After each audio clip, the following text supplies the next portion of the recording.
সবাই কেমন আছেন? দেশে এখন সবচেয়ে বড় যে একটা ভাইরাসে আক্রান্ত হয়েছে সেটার নাম হলো বলৎকার। লূত পয়গম্বরের আমলে লোহিত সাগর তৈরি হয়েছিল এই বলৎকারের কারণে। কিন্তু সেটা ছিল বড় বড় পুরুষের।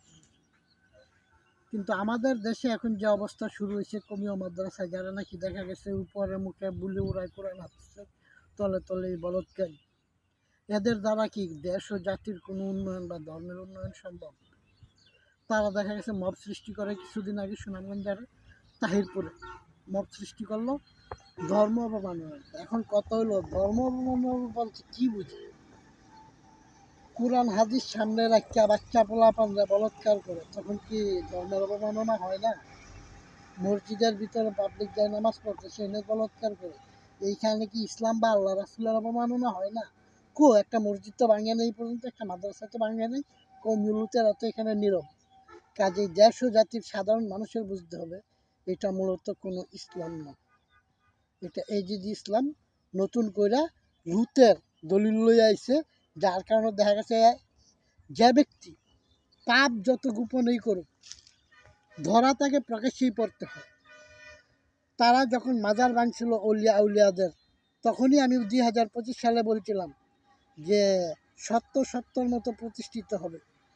তারা কিন্তু আজকে প্রমাণিত তারা যে এই বলৎকারের গোষ্ঠী। কাজে দেশ ও জাতিকে এখনই সময় এই বলৎকারের গোষ্ঠীরে নির্মূল করার জন্য তরিকত বা পাক পাঞ্জাতন অনুসারী বা মোহাম্মদের প্রেমিক যারা আছেন, আশিক রাসুল যারা আছেন, তাদের সোচ্চার হয়ে এদেরকে দমন করা। নয়তো তারা কিছুদিন পর পর এই দেশের দাঙ্গা ফেসাদ ওরা লাগাইয়ে রাখবে। কারণ বিশৃঙ্খলাবাদী লোক কখনো নিজেও সুখে থাকে না, অন্যকেও সুখে রাখতে দিতে পারে না। আজকে গভীরভাবে চিন্তা করে দেখেন, এত এত মাজার বাংলো, এত এত মন্দির বাংলো। যখন মন্দির বাংলো তখন বললো সেরেক। এখন প্রশ্ন হলো, মন্দির কি ইসলামের আওতাধীন কোনো কিছু? বা ইসলাম ধর্মের কোনো জায়গায় কি হিন্দু ধর্মের কোনো নাম আছে? কারণ ইসলাম তো কায়েম হয়েছে আরবে, কিন্তু অলিয়া উলিয়ারা যারা নাকি আসছেন, যে যেমন এই বোয়ালি কালামদা, তিনি কিন্তু হিন্দু গুরুরও শিষ্য হয়েছেন, ইসলামের পীরেরও বায়াত হয়েছে।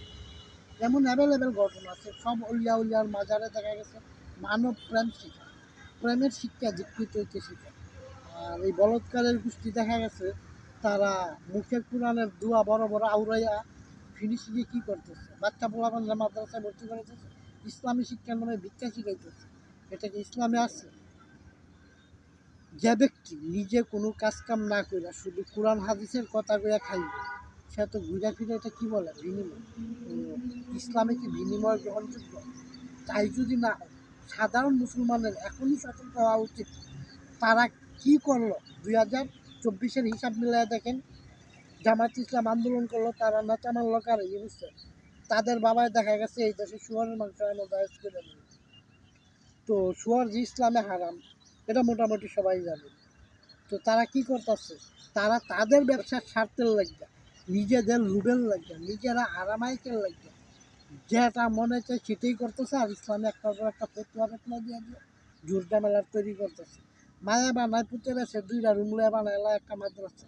ওই ব্যক্তির আসলে ইসলামী জ্ঞান আছে কিনা এটা কিন্তু কোনো ব্যক্তি যাচাই করে না। দুইটা দাড়ি মুখের সামনে থাকলে আর একটা জুব্বা থাকলেই দেখা গেছে একটা মাদ্রাসা প্রতিষ্ঠা করে রাখতে পারে।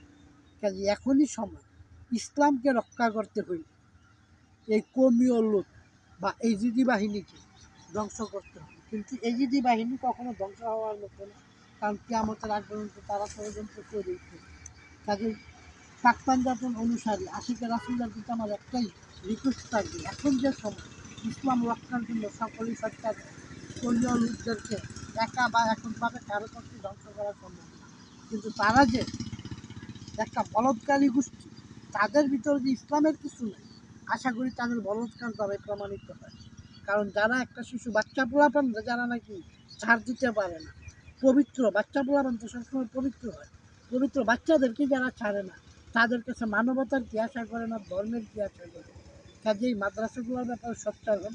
যেই সমস্ত মাদ্রাসা ভালো তদন্ত করে পাওয়া যায়, সকলে সেই সমস্ত মাদ্রাসার উন্নয়নে হাত বাড়ান।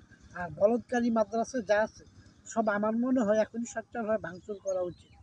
নয়তো দেখা গেছে ওরা এই দেশে একসময় মাজার মসজিদ কোনো কিছুই রাখবো না, কারণ এরা কিন্তু এই যে মসজিদের কথা কইয়া এরা মসজিদের ভিতরে চেয়ার বিচার মিটিং করে। তো এদের কাছে কি ইসলাম আশা করতে পারে?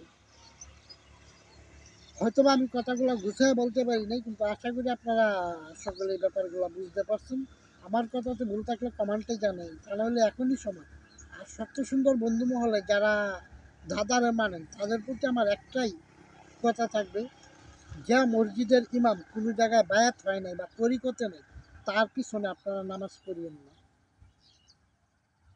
এটা সবার জন্য নাই, ডিক্লারেশনটা শুধু খালি আমি আমার লোকদেরকে বললাম।